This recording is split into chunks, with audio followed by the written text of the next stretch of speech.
बाबा धवलेश्वर महाप्रभु कला वृषभर धड़ा होइथिबा महाप्रभु धवलेश्वराय नमो नमः। दीपम यदि परम ब्रह्म दीपम यदि जनार्दन दीपाहरत मे पापो पूजा दीप नमस्तुते। बाबा धवलेश्वर महाप्रभु संसार सुखी रखंतु।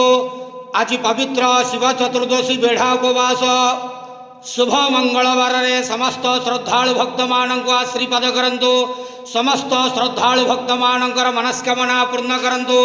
समस्त चतुर्दशी व्रतधारी मानकर मनस्कामना पूर्ण करंतु। कर्म क्षेत्र उन्नति करंतु। ग्रहरिष्ठ खंडन करंतु। जगतर मंगल करंतु। विश्वर कल्याण करंतु। आपणकर नाम प्रकाश करंतु। समस्त गुआवसा भक्त मानकर मनस्कामना पूर्ण करंतु। हे बाबा धवलेश्वराय नमः। आज शिव चतुर्दशी बेढ़ा उपवास रे समस्त श्रद्धालु भक्त मानक आशीर्वाद करंतु। आनंद हरि बोलो।